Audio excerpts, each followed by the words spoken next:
आत्मचिंतनाचा एवढा फायदा आहे ना की माणसाचं आयुष्य बदलणारी ही कथा आहे. कथा या शब्दाचा अर्थच तो आहे, जो जीवन की व्यथा बदल दे उसे कथा कहते हैं. माणसाची जी व्यथा बदलते ना तिला कथा म्हणतात बरं. आणि माणसाची व्यथा ही माणसाने एक तर संतांजवळ किंवा देवाजवळ सांगितली पाहिजे. हा जो ग्रंथ आहे मी पहिल्या दिवसापासून तुम्हाला सांगते की हा ग्रंथ म्हणजे नुसता ग्रंथ नाहीये, भगवान महादेवाची वाङ्मयीन प्रतिमूर्ती आहे.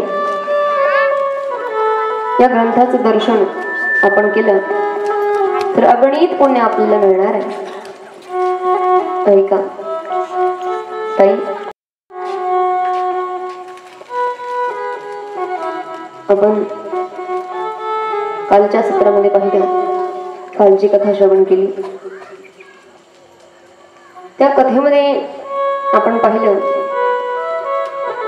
की भगवान विष्णूंची उत्पत्ती भगवान महादेवाने केली. आकाशाची देवता हे विष्णू आहे, जलाची देवता श्री गणेश आहे. तसं या पृथ्वीची देवता भगवान महादेव आहेत. आणि भगवान महादेवाने सृष्टी रचण्याचं ठरवलंय. भगवान विष्णूंची निर्मिती केली आहे आणि भगवान विष्णूंच्या नाभी कमलातून त्या ठिकाणी ब्रह्माची उत्पत्ती झालेली आहे. ब्रह्मा आणि विष्णू दोघांनी महादेवांचं चिंतन केलेलं आहे, ओम नावाचा जप केलेला आहे. भगवान शिवांनी त्यांना दर्शनही दिलेलं आहे आणि सांगितलंय बघा, भगवान विष्णूंचं नाव विष्णू ठेवलं का, विश्वाला व्यापक असणारे हे विष्णू आहे. आणि भगवान महादेवाला हृदयापासून प्रिय असणारे भगवान विष्णू आहे. हा पर्वकाळ चैत्र नवरात्र रामनवमी आणि यातल्या यात श्री शिव महापुराण कथा तुम्ही ऐकत आहात. मला सूचना मिळाली की उद्या देवी भागवत बरोबर ना, हो या ठिकाणी होणार आहे. दुर्गा सप्तशती पारायण मंदिरामध्ये होणार आहे. नवरात्रीचा पर्व आहे, कृपया सगळ्यांनी त्याचा लाभ घ्यायचा आहे. ऐका, 3 मुहूर्तावर ही कथा आलेली आहे. पहिला मुहूर्त आहे चैत्र नवरात्र, दुसरा मुहूर्त आहे रामनवमी. राम हे भगवान महादेवांना प्रिय आहे. रामाचं चरित्र रामायण, राम नावाचा नामजप भगवान भोलेनाथ करतात आणि म्हणूनच ह्या शिव महापुराणाचं नियोजन आहे. श्रीराम मंदिर ट्रस्ट यांच्या आग्रहाने या कथेचं नियोजन आहे. ऐका, भगवान महादेवांना प्रभू श्रीराम किती प्रिय आहे. एकदा काय झालं, अगस्ती ऋषींकडे भगवान महादेव आणि सती बघा कथेमध्ये बसल्याच्या नंतर वक्ता कोण आहे, तो लहान आहे किंवा मोठा आहे याचा विचार न करता ज्या ग्रंथाचं पारायण करतोय तो ग्रंथ किती महान आहे, त्या ग्रंथाची किती किंमत आहे ही समजली पाहिजे. कारण जर का वक्त्याला आपण लहान ठरवलं, जर का वक्त्याची अवहेलना केली तर त्याचं पाप लागत असतं, ते पाप आपल्या माथ्यावर पडत असतं. म्हणून समोरचा व्यक्ती लहान आहे किंवा मोठा आहे, कारण वक्ता याचे काहीतरी नियम आहेत. वक्ता कधी स्वतःच्या आयुष्याच्या गोष्टी सांगत नाही, जे महापुराणामध्ये आहे तेच सांगण्याचा प्रयत्न करतो आणि प्रत्येक वक्त्याने तेच सांगितलं पाहिजे. एकदा भगवान महादेव माता सती अगस्ती ऋषींकडे गेले का रामायण ऐकण्याकरता. रामायण का बरं? भगवान महादेवांना विष्णू फार प्रिय, विष्णू प्रिय असल्यामुळे रामायण ऐकण्याकरता गेले. अगस्ती म्हणे कथा सांगणार आहेत जाऊन पोहोचले. त्यांच्या दारापर्यंत गेले. अलख गाजवला. अगस्ती मुनी बाहेर आले. प्रभू, माझा नमस्कार आहे तुम्हाला. आज अचानक कसे घराकडे? म्हणजे मला कथा ऐकायची आहे. आणि कोणाची? रामायण ऐकायचं. बघा, सगळ्या ग्रंथांची उत्पत्ती ही महादेवापासून आहे. जेवढेही ग्रंथ आहेत ना, तेवढ्या ग्रंथांची उत्पत्ती ही महादेवापासून आहे. पण त्याच महादेवाने नम्रता घेऊन संतांकडे जावं, अगस्ती ऋषींकडे जावं आणि रामायण सांगा अशी अपेक्षा करावी. सतीमातेने विचार केला, अरे वेदाचे निर्माते, ते जगाचे सृष्टीकर्ता भगवान महादेव आहेत आणि भगवान महादेवांनी अगस्ती ऋषींकडे जावं. अगस्ती ऋषी हे वयाने लहान आहेत महादेवांपेक्षा. आणि वयाने लहान असल्यामुळे सतीमातेला वाटू लागलं की हे ऋषी माझ्या महादेवासारखी कथा सांगू शकणार नाही. या ऋषींकडे एवढं ज्ञान नाही की माझ्या महादेवाला ही कथा सांगतील. बघा, सती मातेकडून कळत ना कळत वक्त्याची अवहेलना झाली.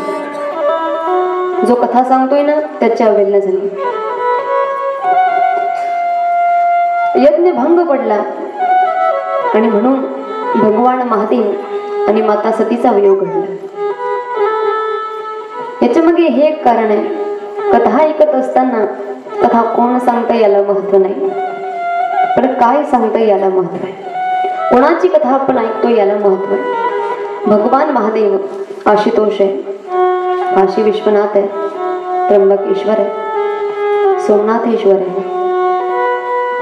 तो चराचरामध्ये व्यापलेला आहे आणि त्या महादेवाचं दर्शन ब्रह्मा आणि विष्णूंना झालेलं आहे. बघा, प्रत्येक आईची अपेक्षा असते की आपलं जे बाळ आहे ना, ताई लक्ष द्या, आपला जो मुलगा आहे, आपली जी मुलगी आहे ती बलवान आणि बुद्धिवान असली पाहिजे. प्रत्येक आईला वाटतं का नको? वाटतं ना. संपत्ती कमी असली चालेल, पण माझी संतती जी आहे ना ती सुखी असली पाहिजे. प्रत्येक आईला वाटतं. आईचं एवढं प्रेम आपल्या बाळावर आहे की ते प्रेमाचं अजूनही मोजमाप करण्यासाठी मशीन नाही. अगदी जीवाची कुरवंडी करून आई आपल्या बाळावर प्रेम करत असते. त्याचं बरं झालं पाहिजे, त्याचं आयुष्य अगदी सुखाने गेलं पाहिजे. ताई, देवाकडे जेव्हा तुम्ही जाल ना, या ग्रंथाचं दर्शन करण्याकरता याल, तेव्हा भगवान महादेवाला एकच विनंती करा, महादेवा काही नाही देता आलं तुला मला तरी चालेल, पण माझा जो मुलगा आहे, माझी जी मुलगी आहे, माझं जे दाम्पत्य आहे, जीवन आहे, माझी जी संतती आहे ना, त्याला बुद्धी दे आणि बल दे. काही लोकांना प्रश्न पडतो, ताई देवाकडे गेल्यावर काय मागायचं? त्यांना प्रश्न पडतो. तुमच्या मुलाकरता मुलीकरता देवाकडे गाडी मागू नका, देवाकडे लाडी मागू नका. तुम्हाला मागायचंय ना, बुद्धी आणि बल दे, सद्बुद्धी, सत्सद विवेक बुद्धी माझ्या लेकराला दे, असं मागा महादेवाकडे.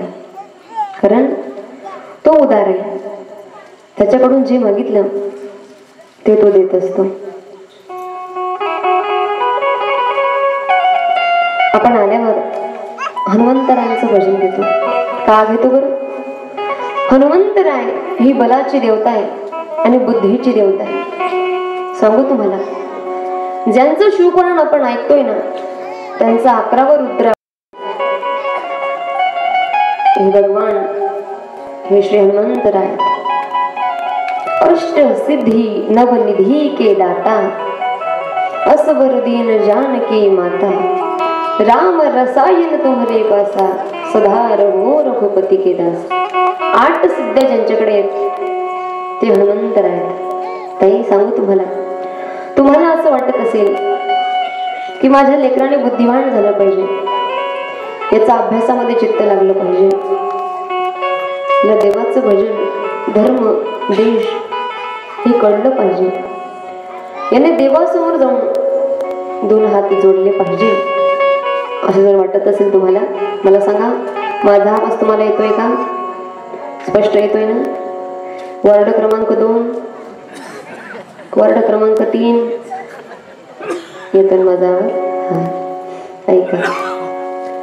प्रत्येक आईवडिलांची इच्छा असते, देवाकडे जाल ना ताई दादा, तेव्हा देवाला 2 हात जोडा आणि एकच गोष्ट मागा.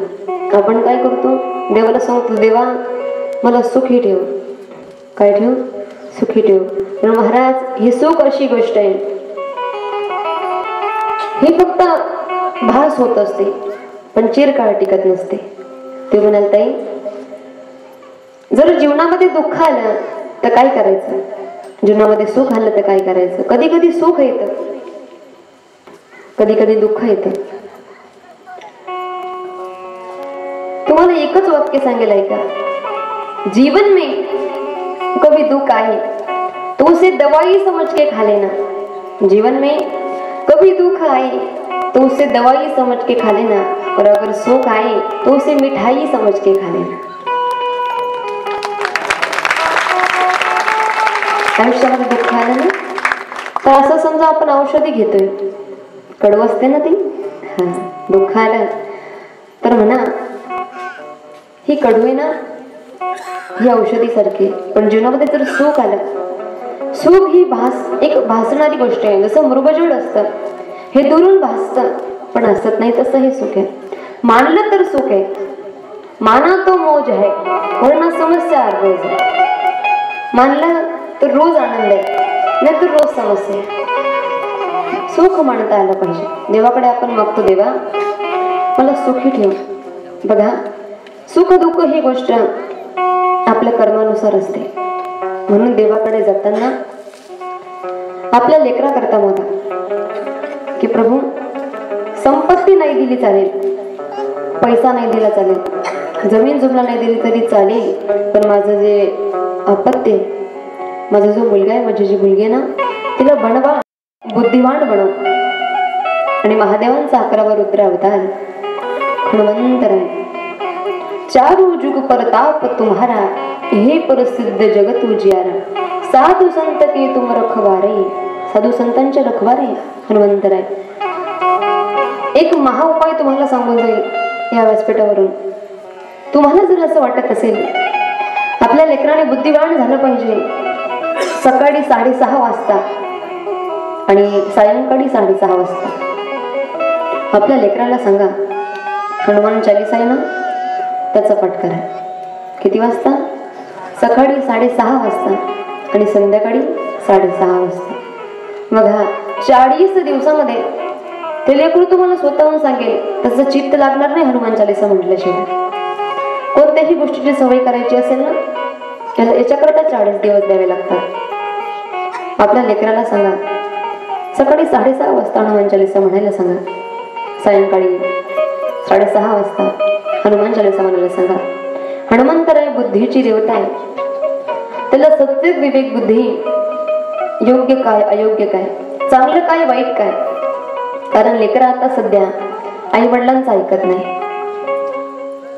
समजवण्याचा प्रयत्न केला तरी लक्ष देत नाही. दादा, मी मागेही तुम्हाला सांगितलं, आई वडिलांना घाबरायचं नाही ना, घाबरू नका. आई वडिलांना घाबरायचं नाही, घाबरू नका. देवाला घाबरायचं नाही, घाबरू नका. संतांना घाबरायचं नाही, अजिबात घाबरू नका. पण तुमच्या कर्माला घाबरल्याशिवाय राहू नका. कारण सब करत असतं, पण आपलं कर्म आपल्याला माफ करत नाही. आपलं ऐकत नसतील लेकरं, त्यांना समजावून सांगा, दादा तुझ्याच भल्या करता सांगतोय, तुझ्याच भल्या करता सांगते दादा. आणि शक्य होईल तर शाळेमध्ये जाण्याआधी आपल्या लेकराच्या हातामध्ये एक लोटाभर जल द्या आणि ते जल महादेवाला अर्पण करायला सांगा. महादेवाला जल अर्पण केल्याने, मी कालच्या कथेमध्ये तुम्हाला सांगितलं, जलामध्ये पाण्यामध्ये भगवान विष्णूंचं वास्तव्य आहे. आणि विष्णू महादेवाला प्रिय आहे. जेवढं जल महादेवाला अर्पण करता येईल तेवढं जल अर्पण केलं पाहिजे. एक लोटा जल हर समस्या का, प्रत्येक समस्याचं समाधान त्या एक लोटा जल मध्ये आहे. सांगण्याचा अर्थ एकच आहे,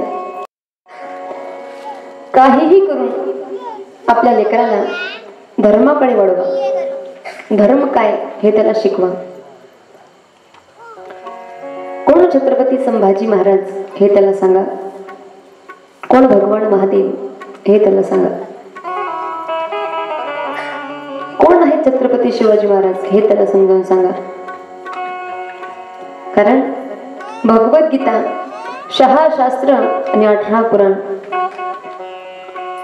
निदान याती एक एक कहाणी तरी त्यांना आठवण राहिली पाहिजे.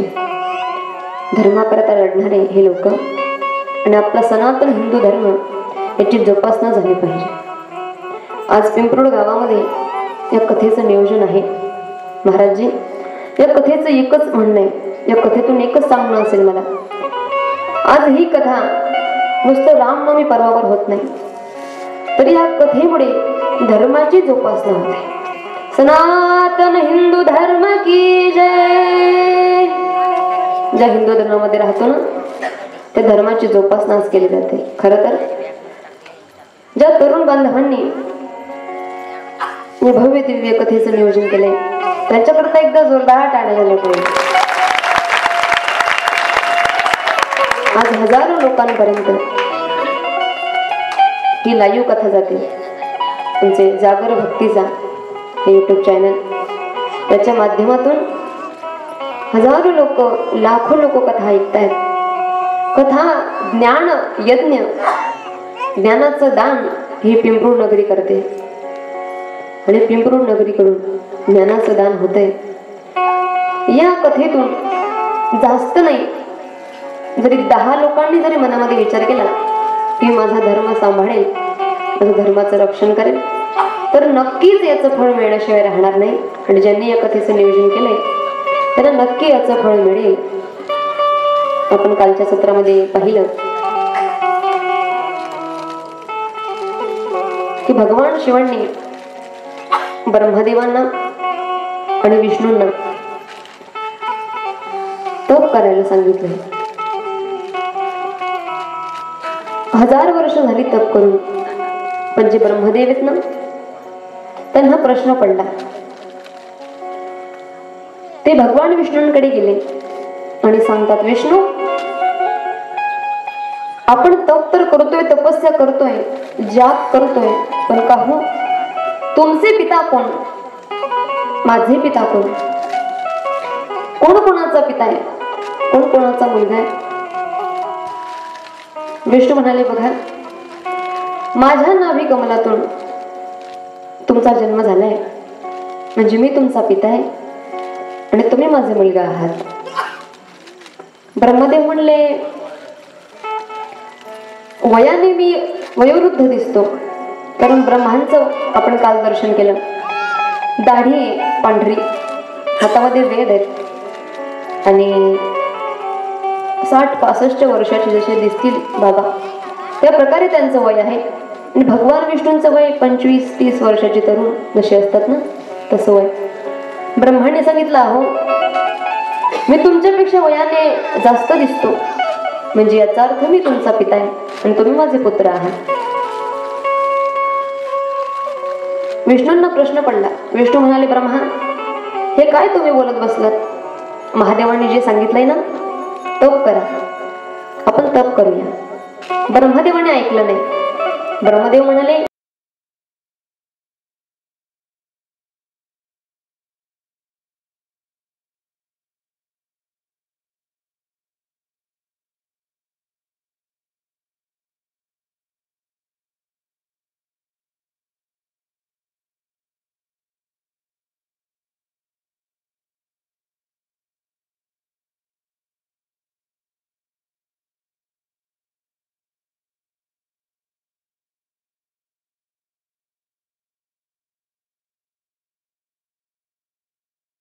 मारतायत, इकडनं ब्रह्माजी बाण मारतायत. असं करता करता ही गोष्ट महादेवापर्यंत पोहोचली. महादेवांनी एक अग्निस्तंभाचा अवतार घेतला आणि अग्निस्तंभाचा अवतार घेऊन मध्ये प्रकट झाले. एका बाजूला ब्रह्मा आहे, एका बाजूला विष्णू आहे आणि मध्ये तो ज्योतिर्स्तंभ प्रकट झाला. दोघे जण विचार करायला लागले, अरे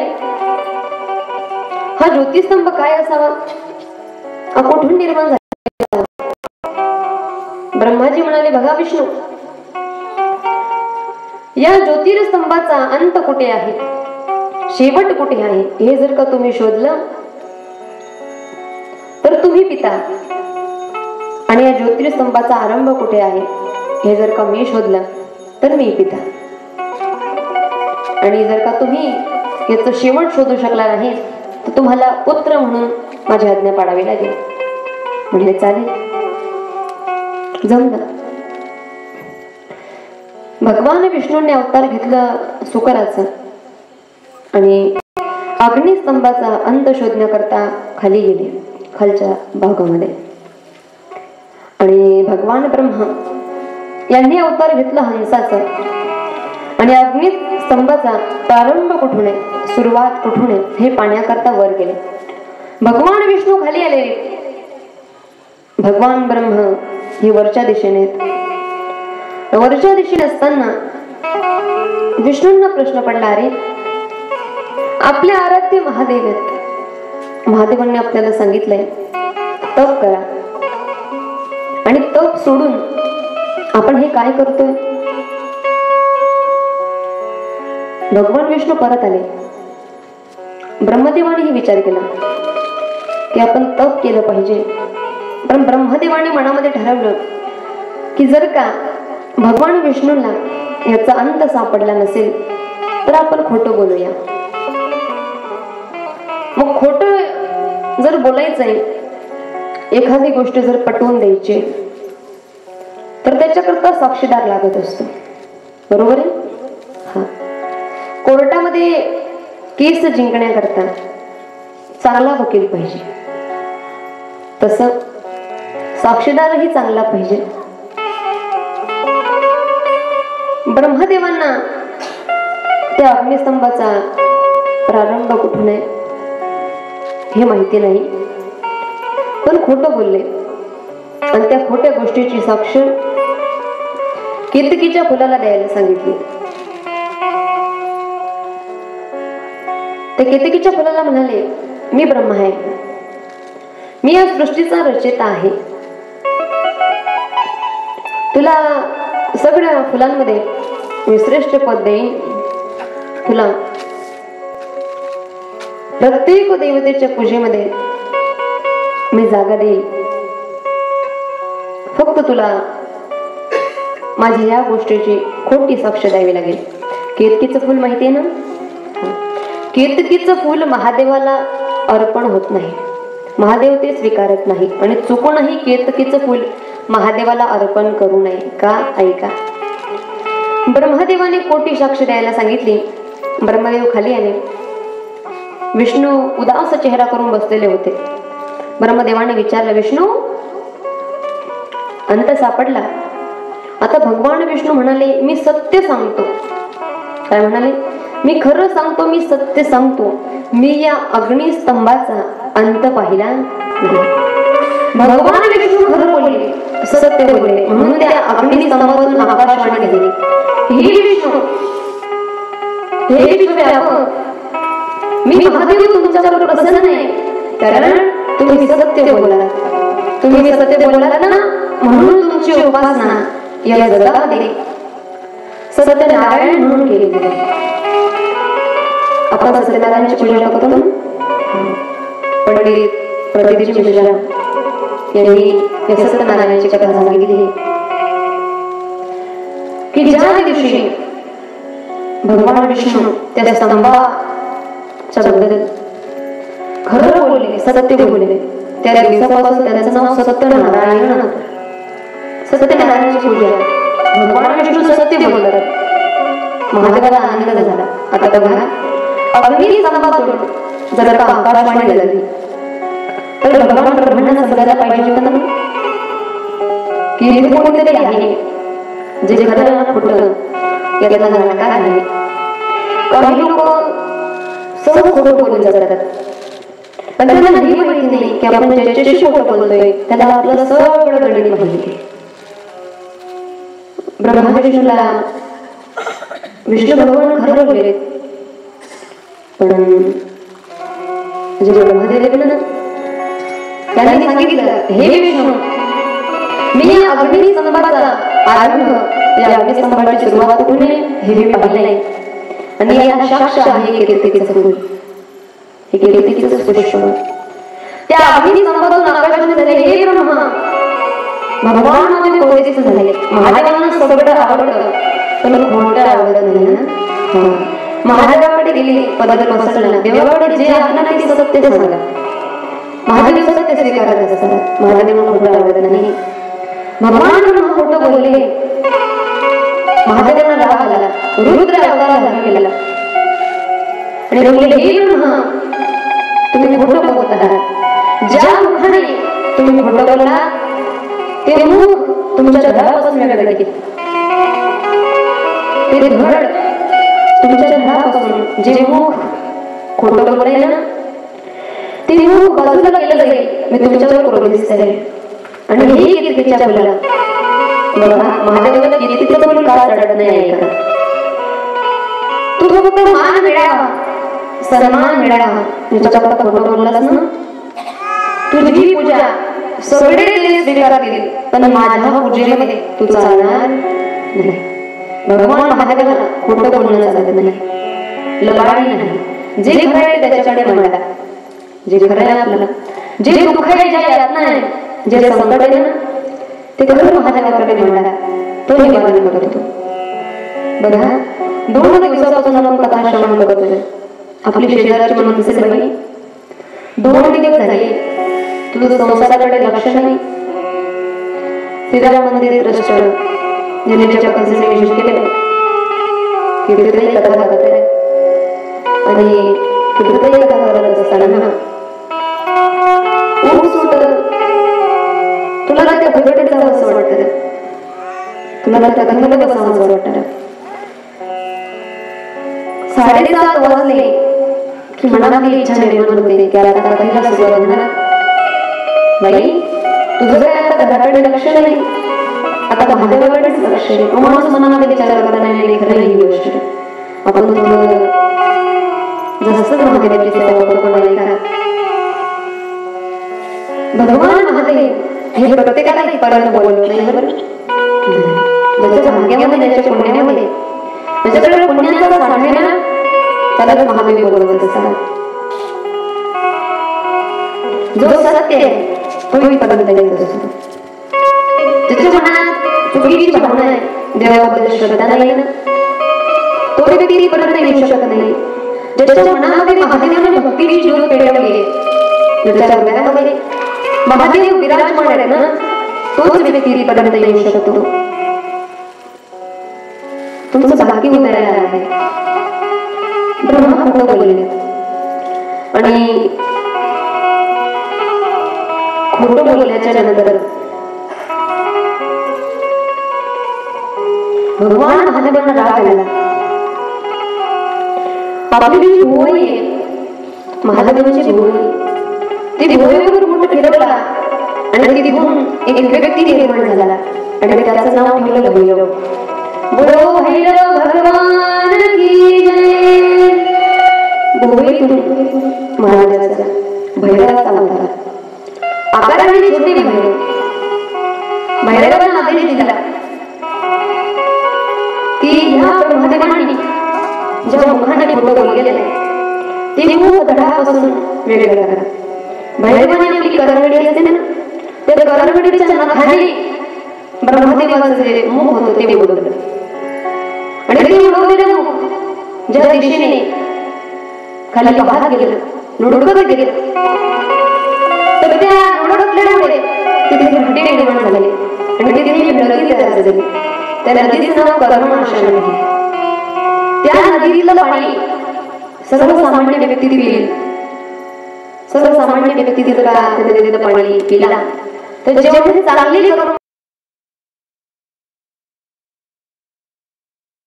या नदीमध्ये कुत्र सुद्धा पाणी पित नाही. कारण ब्रह्मदेव ज्या मुखाने खोटं बोललेत ते मुख त्या ठिकाणी वाहत गेलं, हुडकत गेलं आणि तिथे नदी तयार झाली. प्रदीपजी मिश्रांच्या मुखातून ऐकलेली ही गोष्ट आहे की त्या नदीचं पाणी माणूस तर पितच नाही, परंतु पशु सुद्धा ते पाणी पित नाही. आणि भैरवाला मांस खाण्याकरता दिलं. भैरव शांत झाले. आता महादेव शांत झाले पाहिजे अशी अपेक्षा सगळ्यांना झाली. ब्रह्मदेवाने माफी मागितली, प्रभू मला माफ करा, माझ्याकडनं चुकी झाली. भगवान विष्णूवर महादेव प्रसन्न झाले आणि विष्णूंकडे सृष्टीचा भार दिला. सृष्टी तुम्ही सांभाळा.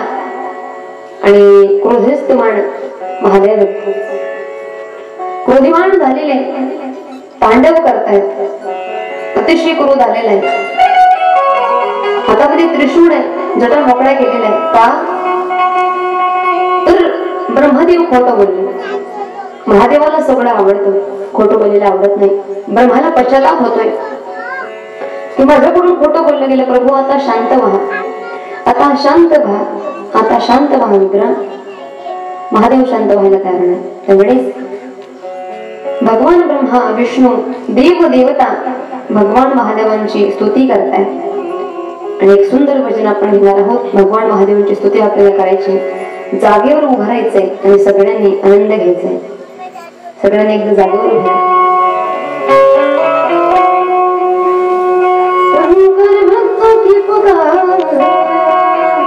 सुनकर भक्तों की पुकार होके भक्ति को सदा बाबा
भक्तों का उद्धार हो गए नंदी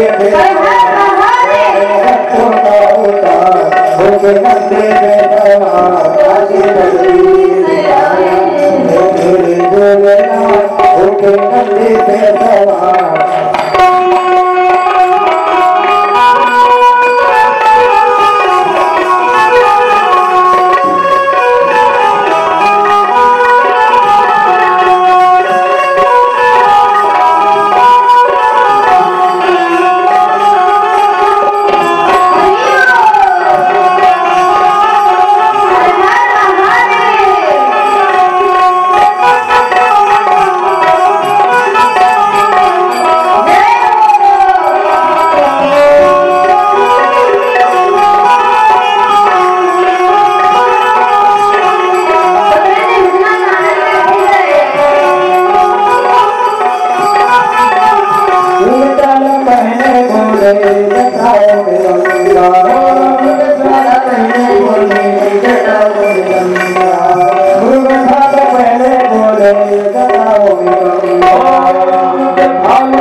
भगवान ब्रह्मा उन्हें भगवान विष्णु बोला कि बोले बाबा तुम भूले भूले भक्तों के भूले भगवान ने आमच्या समोर हो प्रभू तुमचा राग शांत करा रुद्र म्हणतात याला शांत करा महादेवाला विनंती केली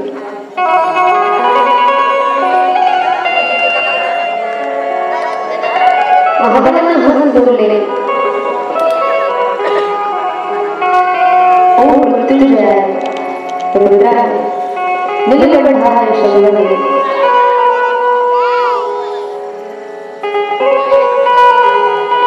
असं म्हटलं हे कैलासपती हे उमानाथ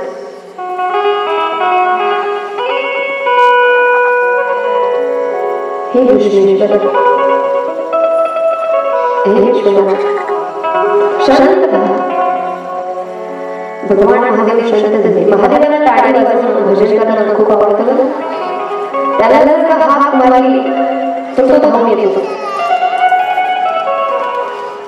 साधू संतांनी त्याला हाक मारली तो त्यांच्याकडे धावून आला.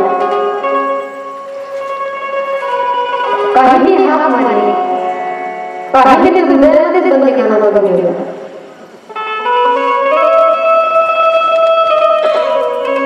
हृदयामध्ये त्या पंढरीच्या चोराला हृदयामध्ये संतांनी बांधून ठेवले.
महादेवाला भजन प्रिय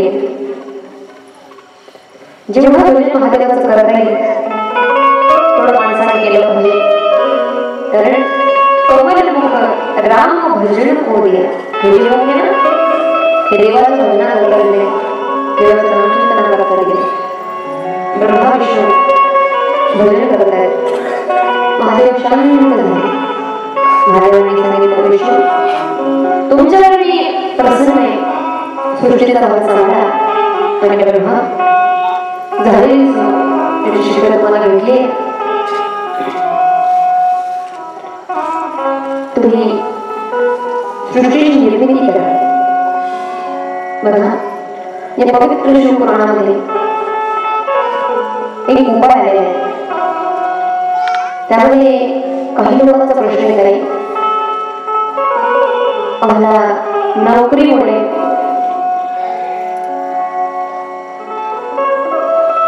जीवनातील धावपळीमुळे शेतातील कामामुळे किंवा आजारामुळे उपवास करता येत नाही. डायबिटीस आहे, शुगर आहे, व्याधीने आम्हाला जपडलेले आहे. उपवास करायला जमत नाही, रोज करता येत नाही. तर महादेवाची पूजा कशी करायची, व्रत न करायला महादेवाला प्रसन्न कसं करायचं, अशा भरपूर लोकांचे प्रश्न आहेत. त्यांना यशूपणातून एक उपाय भगवान महादेवाने आपल्यासमोर प्रकट केलेला आहे की ज्या व्यक्तीला प्रदोषव्रत हा व्रत नसेल करायला त्या व्यक्तीने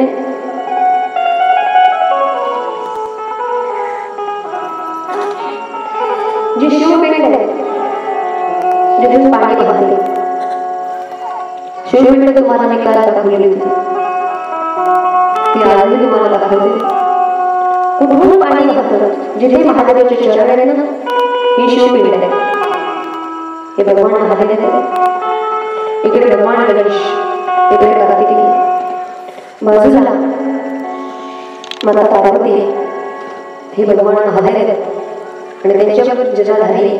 तिथे त्यांच्या 5 मुली जवळ्या, विषया, शामिळ, दौलती आणि देवी.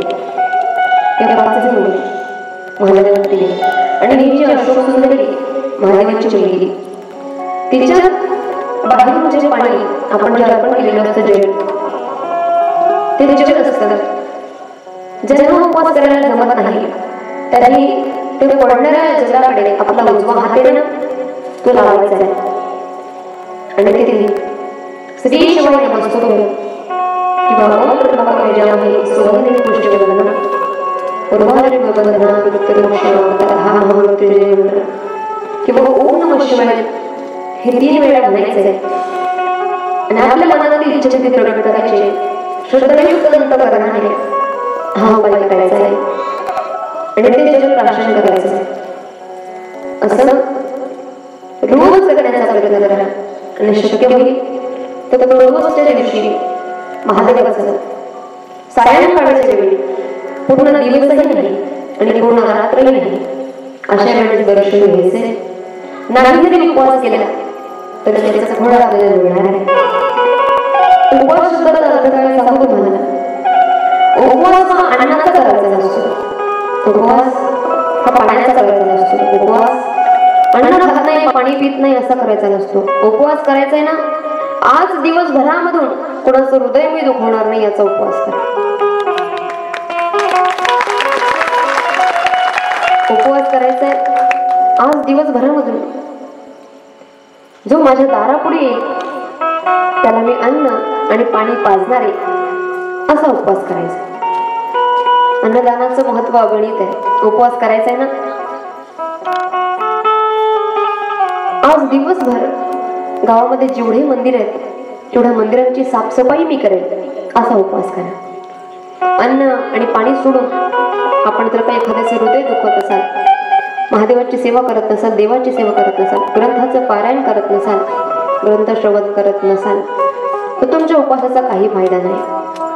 महादेव म्हणतात उपवास नकोय मला, पण ज्या सृष्टी जी मी निर्माण केली ना तिथे सगळे लोक आनंदित राहिले पाहिजे. कोणी कोणाचं हृदय दुखवू नये. अरे मुख से निकली हुई बोली और बंदूक से निकली हुई गोली हे केव्हा काय छेद करेल याचा भरोसा नाही. म्हणून तोंडाने मवाळ बोला. साच आणि मवाळ, मिथले आणि रसाळ शब्द जैसे कल्लोळ अमृताचे. शब्द कसे पाहिजे? अमृतासारखे गोड पाहिजे. हा उपाय नक्की करा. महादेवाला व्रत नको, महादेवाला मनाची शुद्धी पाहिजे. ज्याचा अंतकरण शुद्ध आहे ना, बघा रामनवमीचा पर्व आहे. एक गोष्ट तुम्हाला सांगून जाईल. वाल्मिकीजी आणि त्या वाल्मिकीजींना रामचंद्राने विचारलं, प्रभू मला वनवास होणार आहे, मला राहण्याकरता घर नाही, मी कुठे राहू, मला जागा सांगा. वाल्मिकीजींनी सांगितलं, प्रभू जो व्यक्ती निर्मळ आहे त्याचं हृदय निर्मळ आहे, त्याच्या हृदयामध्ये पाप नाही, विकार नाही, षडविकार नाही, अगदी स्वच्छ ज्याचं हृदय ना अशा हृदयामध्ये तुम्ही राहा. काम क्रोध मदमान न मोहा, लोभ न चोभन राग न द्रोहा, जिनके कपट दंभ नहीं माया, तिनके हृदय बसव रघुराया. ज्यांच्या हृदयामध्ये काम नाही, क्रोध नाही, लोभ नाही, दंभ नाही, मत्सर नाही, अहंकार नाही, असं स्वच्छ शुद्ध असलेलं हृदय, त्या हृदयामध्ये तुम्ही राहा. आणि जिथे प्रभू रामचंद्र राहतील तिथे भगवान भोलेनाथ राहतील. दोघांचा वियोग नाही कधी. हरिहरा भेद नाही, त्यांच्यामध्ये भेद नाही. म्हणून हृदय स्वच्छ ठेवा, तुमचा उपवास झाला. एखाद्याचं हृदय दुखवू नका, तुमचा उपवास झाला. हा जो उपाय सांगितला, मनातली इच्छा, हे जे उपाय आहेत हे सिद्ध झालेले उपाय आहेत. या शिव महापुराणामध्ये आलेले उपाय आहेत. ज्यांना शंका असेल त्यांनी एकदा उघडा शिव महापुराण, त्यामध्ये भरपूर उपाय सांगितले. प्रदीपजी मिश्रांनीही भरपूर उपाय सांगितले. खरं तर आभार मानावे लागतील त्या प्रदीपजी मिश्रांचे. ज्या मंदिरांना जाळे लागत होते, ज्या मंदिरांकडे कोणी पाहत नव्हतं ना, त्या मंत्र्यांना त्यांनी स्वच्छ केलं. भगवान महादेवाला सकारात्मक ऊर्जा गावामध्ये आणली. एकदा जोरदार टाळ्या झाल्या पाहिजे त्यांच्याकडे. आज ते जिथे असतील त्यांच्यापर्यंत आपला आभार पोहोचला पाहिजे, कारण त्यांनी जगावर उपकार केले. तरुण बांधवांना धर्म काय शिकवला, महादेव काय हे समजवलं. बघा, भगवान भोलेनाथ शांत झाले. सृष्टीचा भार विष्णूंकडे दिलाय. सृष्टीची निर्मिती ब्रह्मदेवाकडे दिली आणि ब्रह्मदेवाने पुढे सृष्टीचा विस्तार केला. ब्रह्मदेवाने आपल्या डाव्या बाजूतून मनु आणि उजव्या बाजूतून शत्रुपा यांची निर्मिती केली आणि मैथुन्य पद्धतीने या सृष्टीचा विस्तार केला. ब्रह्मदेवाच्या मस्तकातून 2 पुत्र जन्माला आले. पहिले नारद महर्षी आणि दुसरे आहेत प्रजापती दक्ष. नारद महर्षी ब्रह्मचारी म्हणून ते सृष्टीचा विस्तार करू शकत नाही आणि प्रजापती दक्ष यांनी सृष्टीचा भार घेतलेला आहे. आणि आज आपण रुद्र संहिता द्वितीय खंड, काल प्रथम खंड पाहिला, आज आपण द्वितीय खंड पाहणार आहोत.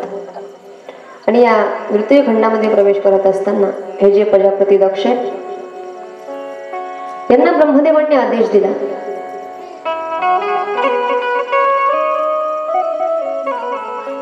की तुम्ही तपस्या करा आणि देवी शिवा म्हणजे आदिशक्तीला प्रसन्न करा. आदिशक्तीला प्रसन्न केलं तर नक्कीच या सृष्टीची निर्मिती करायला मदत होईल. आपण भाग्यवान आहोत. आपण ज्यांच्या परिसरामध्ये राहतो तो परिसर आदिशक्तीचा आहे. आदिशक्ती कोण? मुक्ताबाई. ज्यांचं भजन सगळे संत करतात, देव करतात, अशी आदिशक्ती मुक्ताबाई. त्या मुक्ताबाईच्या परिसरामध्ये आपण राहतो आणि ती आदिमाया आहे. तशी आदिमाया शिवा, त्या शिवाचं भजन करायला सांगितलं.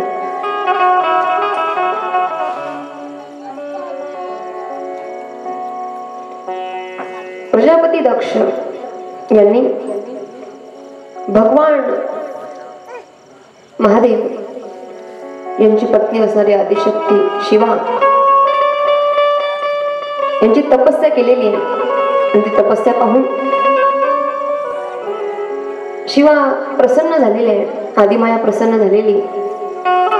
आणि प्रजापती दक्ष यांना वरदान दिलं, हे दक्ष, मी तुमच्या घरी अवतार घेईन आणि तुमचं कल्याण करेन. दक्षांना आनंद झालेला आहे. दक्षांना आनंद झाल्याच्या नंतर माता शिवा अजून एक वाक्य सांगते, ऐका. मी तुमच्या घरी अवतार घेईन, पण ज्या वेळेला माझा अपमान तुमच्याकडून होईल त्याच वेळेला मी माझं शरीर सोडून देईन. दक्षाने ऐकलं. पुढे प्रजापती दक्ष याला 10,000 मुले झालीत. हरेश्वर जन्म म्हणतात. ते 10,000 मुलांनी सृष्टीचा विस्तार करण्याकरता तप केले. पण हे 10,000 ऋषी तप करण्याकरता गेले हे नारदाने पाहिलं. आता नारदाचं अजून एक काम आहे, कोळा लावणे. काय काम आहे त्यांचं? कोळा लावणे. आपल्या भाषेमध्ये चिंग्या फुनग्या, त्यांच्या शेंडीमध्ये हे विचार. कारण त्याचं कारण आपण ऐकणारच आहोत. ब्रह्मदेवांना सवय भ्रमण करायची. त्यांनी पाहिलं यांच्या हातून जर सृष्टीचा विस्तार झाला जगामध्ये वेद उरणार नाही, पुराण उरणार नाही. हे ऋषी आहेत. सांगितलं, हे ऋषी, संसाराच्या ज्या गोष्टी मागे तुम्ही तपस्या करत आहात तो संसार काही कामाचा नाही, त्याला त्यागा, दूर निघून जा. नारदाचं ऐकलं आणि ते 10,000 मुलं प्रजापती दक्षाचे निघून गेले. दक्षाला माहिती झालं माझे लेकरं या लेकरांना याने चुकीचा मार्ग, सत्कर्माचा मार्ग दाखवला. दक्षाच्या मतीप्रमाणे त्याने जे सांगितलं ते खरं होतं, पण नारदाच्या मतीप्रमाणे सत्मार्ग नारदाने दाखवला होता. पुढे त्याच दक्षाला 1,000 मुलं झाली. त्या 1,000 मुलांनीही यज्ञ अनुष्ठान करायचं ठरवलं, पण त्या 1,000 मुलांना सुद्धा नारदाने सांगितलं या संसारामध्ये काही गोडी नाही, तुम्ही देवाचं नामचिंतन करा, संसार करू नका. त्यांना एवढ्या दूर पाठवून दिलं की तिथे आजपर्यंत कोणीही जाऊ शकलं नाही. प्रजापतीला माहिती झालं, रागामध्ये आले प्रजापती, माझे लेकरं यांना माझ्यापासून दूर केलं. आई वडिलांना सगळं सहन होतं, पण आपले लेकरं दूर गेलेले सहन होत नाही. सगळं सहन होतं. प्रजापती दक्ष आहेत ना, त्यांचे लेकरं दूर गेले, त्यांना राग आला. त्यांनी नारदाला शाप दिला, हे नारदा, तुम्ही माझ्या लेकरांना सत्मार्ग दाखवला बरोबर आहे, पण त्यांचं कार्य वेगळं होतं. तुम्हाला मी शाप देतो, तुम्ही एका जागेवर स्थिर राहू शकत नाही. म्हणून आजही नारद महर्षी एका जागेवर स्थिर राहत नाही. स्वर्ग, पाताळ, वैकुंठ, कैलास अशी त्यांची भ्रमंती असते. सतत ते भ्रमण करत असतात. शाप कोणाचा आहे? प्रजापती दक्षाचा साप. दक्ष नाराज झाले आणि ब्रह्मदेवाकडे गेले. ब्रह्मदेवा, माझ्या लेकरांची ही गती केली, पण अजिबात चिंता करू नका, तुमचं भाग्य उजळणार आहे. तुमच्या भाग्यामध्ये कन्यारत्न प्राप्त होणार आहे. ऐका, अरे ज्याच्या घरी कन्या जन्माला आली आहे ना, त्यांनी भाग्य समजलं पाहिजे. कारण घरामध्ये पुत्र जन्माला येण्याकरता भाग्य लागत असतं. ऐका, घरामध्ये पुत्र जन्माला येण्याकरता भाग्य लागत असतं, पण घरामध्ये कन्या जन्माला येण्याकरता पुण्य लागत असतं. ज्याच्याकडे पुण्य आहे त्याच व्यक्तीच्या घरी कन्या अवतार घेतात. ज्याच्याकडे पुण्य नाही ना, त्या व्यक्तीच्या घरी कन्या अवतार घेत नाही. मागचा काळ असा होता महाराज, लोकांच्या मतीप्रमाणे मुलगी नको होती, राखी बांधायला बहीण पाहिजे, लाड पुरवायला मावशी पाहिजे, जन्म द्यायला आई पाहिजे,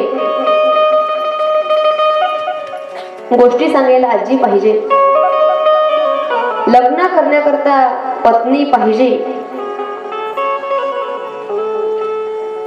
मजा मस्करी करण्याकरता मामी पाहिजे. मग मुलगीच का नको? असं भरपूर लोकांच्या मनामध्ये मागच्या काळामध्ये काही विचार होता. पण ऐका, ती जी मुलगी गर्भामध्ये असते, ही मुलगी प्रत्येकाच्या घरी अवतार घेत नाही. मुलगी प्रत्येकाच्या घरी जन्म घेत नाही. त्याचं पुण्य, त्याच्या पुण्याचा साठा आहे. भाग्य हे अगोदरपासून लिहून आलेलं असतं, पण पुण्य हे कमवावं लागतं. कमवलेलं पुण्य आणि त्याचं फळ म्हणजे घरी, ज्याच्या घरी कन्या जन्माला आली त्याने स्वतःला पुण्यवान समजा की आमच्या घरी कन्याचा जन्म झालेला आहे. कन्याच एवढं महत्व आहे. तो गर्भ पोटामध्ये असतो, नाईला सांगतो, आई हुंड लागतो मोठा, म्हणून त्रास माझा वाटतो का? आणि जरा तुझ्या मायेचा म्हणून असा वाटतो का? अगं तू बहीण, तू कन्या, तू एक स्त्री आहे. काल जिथे तू होती, आज तिथे मी आहे. लड़कियां नहीं होती तो क्या होता? तन्हा इंसान, अगर लड़कियां नहीं होती, तन्हा इंसान, गलियां सुनसान, न जानू ना जान, हर तरफ जय हनुमान. पूर्वी कसं होतं सांगू? आज तुम्ही कोणत्याही गावामध्ये पहा, महाराष्ट्रामध्ये एक एक टेम्पो भरून, टेम्पोचं फालकं लावून नवरदेव सापडते. आणि प्रत्येकाकडे कुठेही जा, आहे का मुलगी? मुलगी आहे का? समोरचं सांगतो, दादा सगळं सांगा पण मुलगी विचारू नका. कशाचे परिणाम आहेत? गर्भपात केला आपण, त्याचे परिणाम आहे. पूर्वी कसं होतं, जनावर होती रेडा, तर त्याला देवाकरता सोडलं जायचं की हा व्यक्ती, हा पशु हा देवाकरता सोडला गेला. अजून 10 वर्षांनी जर का श्रीगुण हत्या थांबवली नाही, जर का मुलीला जन्म घेऊ दिला नाही, तर 10 वर्षांनी अशी प्रथा येणार आहे. आमचे थोरले चिरंजीव हे आज म्हसोबाला दान करण्यात येत आहे. महाप्रसादाचा लाभ सगळ्यांनी घ्या. अजून 10 वर्षांनी बरं का, त्यामुळे काळजी घ्या. मुलीला जन्माला येऊ द्या, तिला हे जग पाहू द्या. ती जेवढं प्रेम आपल्या बापावर करते ना, तेवढं दुसरं कोणी करत नाही. नाही, आपले वडील जेवले का नाही याची काळजी तिला आहे. सासरी जाते तेव्हा सांगते, आई बाबा रागवले ना तुझ्यावर, रडत नको जाऊ. रागवले का तू कोपरा धरून रडत बसते. मी राहणार नाही तुला समजवायला. आता माझं लग्न झालंय. जाताना दादाला सांगते, दादा त्रास देऊ नको आई बाबांना, फार कष्ट केले तरी त्यांनी आपल्याकरता. शेतामध्ये राबराव राबले, आडाचे काढ केली, त्यांची सेवा कर. मुलगी जेवढं प्रेम परिवाराला करते तेवढं दुसरं कोणी करू शकत नाही. जो भाग्यवान आहे ना त्याला मुलगी महाराज. बाप हा नक्की नेहमी सांगत असतो, बाळा दीदी तू माझी नुसती मुलगी नाही, माझी आई मला सोडून गेली ना, ती आईच रूपाने तू माझ्या घरी आली, असं बाप आईला मुलीला सांगत असतो. आणि ती मुलगी भाग्यवंताच्या घरी जन्माला येत असते. दक्ष प्रजापती आहे आणि त्याच्या घरी माता सती अवतार घेणार आहे. माता सती यांनी दक्षाच्या घरी अवतार घेतला. कसा घेतला ते आपण आता झाकी रूपाने पाहणार आहोत. सगळ्यांनी झाकी करता जागा द्यायची. आता माता सती यांचा जन्म होणार आहे. नवदुर्गा, नवरात्रीचा पर्व आहे. नवदुर्गांचं दर्शन तुम्हाला करायला मिळणार आहे. कृपया लक्ष द्या, इकडे लक्ष द्या. अगोदर नवदुर्गांचं दर्शन तुम्हाला होणार आहे आणि माता सतीचा जन्म आपण पाहणार आहोत. दादा हा पाळणा खाली घ्या. चला दादांनी मदत करायची. हा पाळणा खाली घ्यायचा आहे.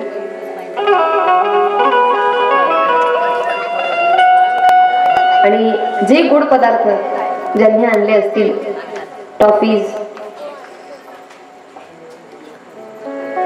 32 असे गोड पदार्थ एका याच्यात एकत्र करायचे. माता सतीचा जन्म होणार आहे दक्षाच्या घरी, म्हणून सगळ्यांनी सज्ज व्हायचंय. माता सतीचं दर्शन सगळ्यांनी करायचंय. थोडं पुढे घ्या थोडासा.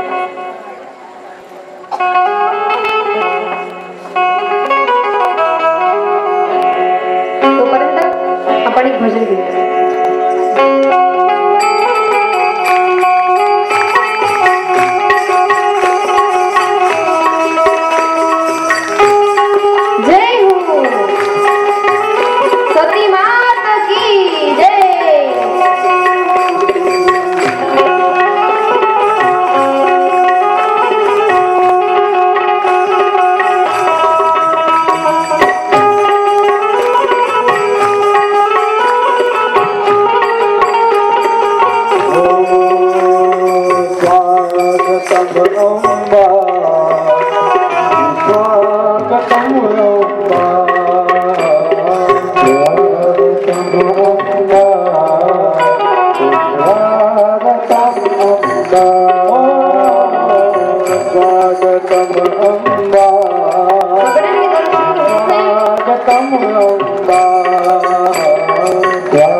असं बालरूप आपल्याला पाहायला मिळणार आहे.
निर्गुण प्रकटली बाबा अनादि निर्गुण प्रकटली बाबा अनादि जय हो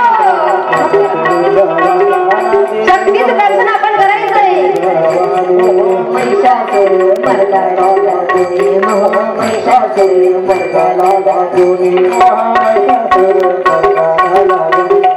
महिषासुर मर्दाना लागणे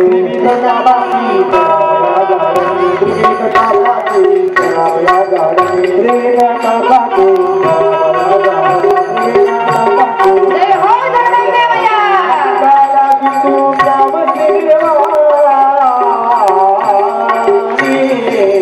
आईचा योग आईचा जोग आईचा जोग आईचा जोग दुर्गा मैया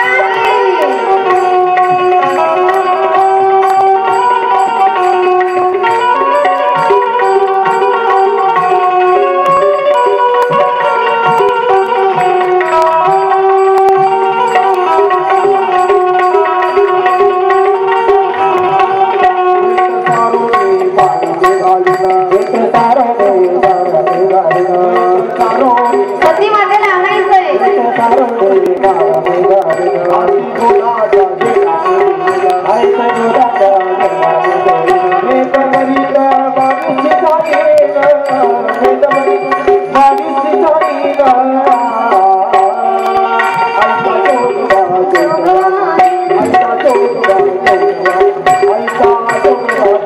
आई भवानी तुझ्या कृपेने तारसी रक्ताला अघात महिमा तुझी माऊली वारी संकटाला आई कृपा करी माझ्यावरी जगवी तोरात सारी आई कृपा करी माझ्यावरी जगवी तोरात सारी अंबे गोंधळाला ये गोंधळ मांडीला भवानी गोंधळाला ये गोंधळ मांडीला भवानी गोंधळाला ये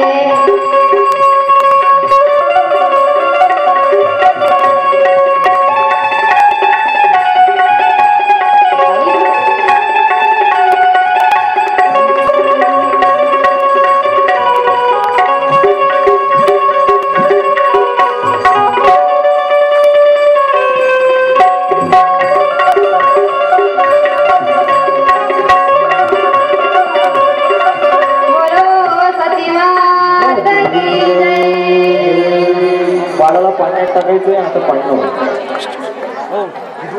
सतीमातेला पाण्यात टाकायचंय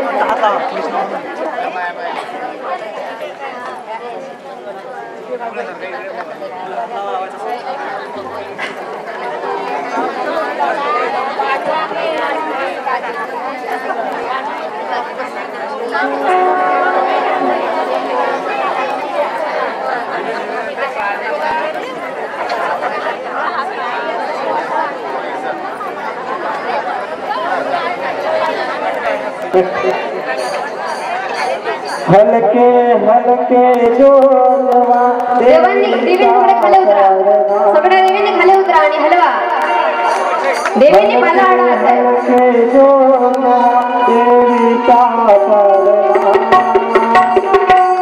पारण्यामध्ये तीन देवा इकडे यायचंय तीन देवांनी तिकडे दोन मध्ये हलके हलके जोरवा पाण्याला हात लावायचे पाणी हलवायचंय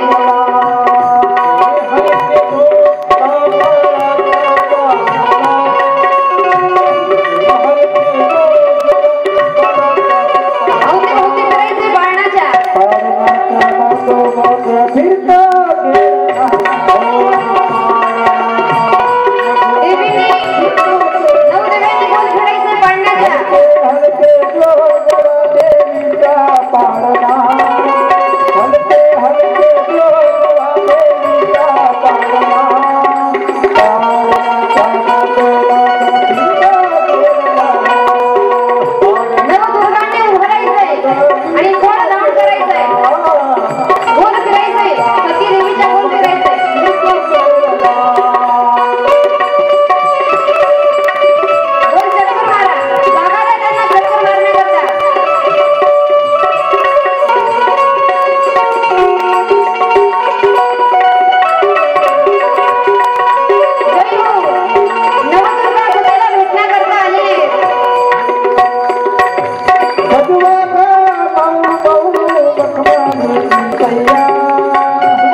एकदा सगळ्यांनी उभं राहायचंय आणि आता आपण माता सतीला दक्षाच्या कडे जेवढा आनंद झालाय तेवढा आनंद पिंपरूर नगरीमध्ये झाला पाहिजे म्हणून सगळ्यांनी आनंद साजरी करायचा आहे. सती मातेचा जन्म आपल्या गावामध्ये झालेला आहे आणि तो आनंद आपण साजरी करायचा आहे.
आपण 2 तासापासून श्रवणवली कथेचं पूर्ण झालं घरी घेऊन जायचं सगळ्यांनी जागेवर बसतात मेडे जागेवर बसायचं सगळ्यांनी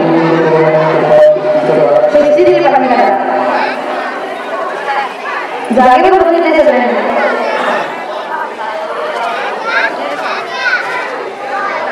उभे सगळ्यांनी मिळेल ती जागा तिथे बसायचं त्यांनी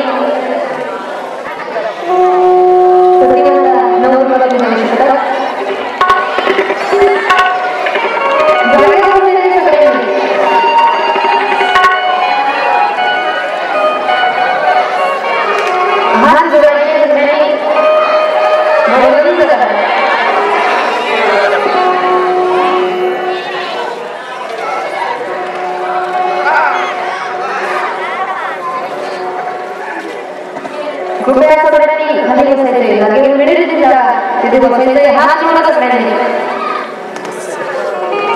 आपल्याला घरी जायचंय जी कला पर्यंत श्रवण केली तिचं बरोबर हात जोडा डोळे बंद करा श्री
आपण जी कथा आज श्रद्धेने श्रवण केली ते पिंपळूण लग्नीमध्ये माता सतीचा गुण झालेले नवदुर्गा माता सतीला भेटण्यात आले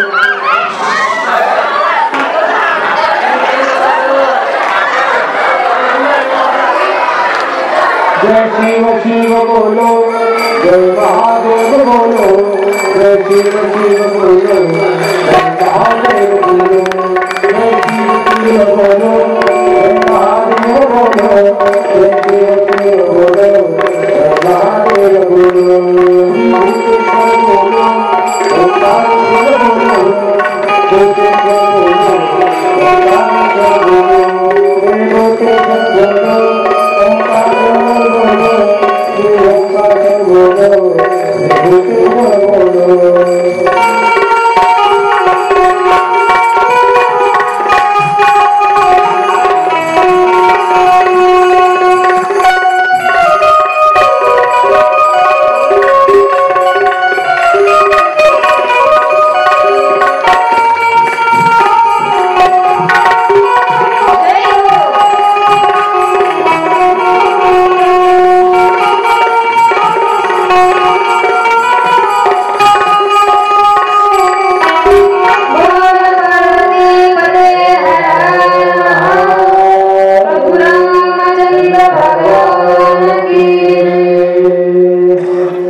आरतीचा तिसरा दिवस अगदी आनंदामध्ये पार पडलेला आहे.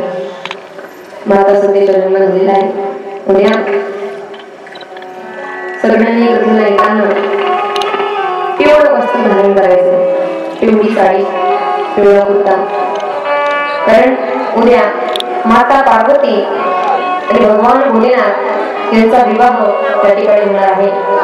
विवाह सोहळा आपल्याला पिंगोर करण्याला पाहण्याकरता मिळणार आहे. ज्यावेळेस महादेव पार्वतीचं लग्न झालं होतं त्यावेळेस आपण जाऊ शकलो नाही. त्यामुळे स्वतः महादेव पार्वती तिथे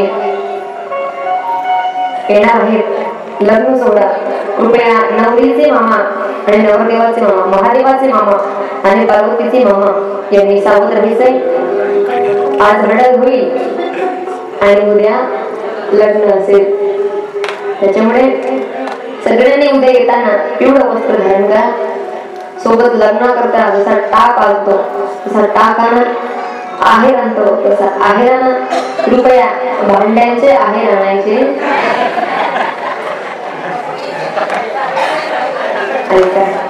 उद्या महादेव आणि पार्वती यांचा विवाह होणार आहे. भव्य दिव्य हा सोहळा होणार आहे. एकदा झाकी रूप एवढ्या सुंदर कन्यांनी केलं. त्या कन्यांकरता जोरदार टाळ्या झाल्या पाहिजे.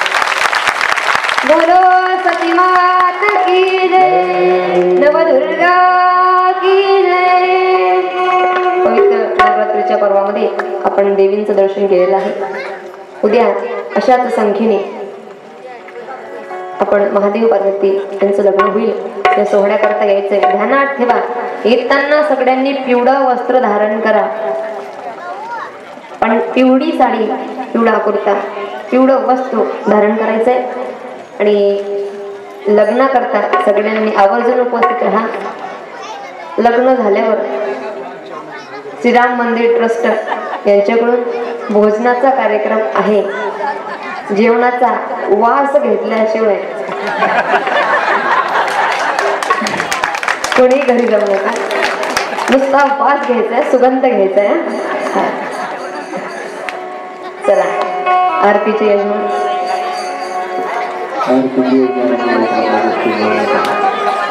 चला.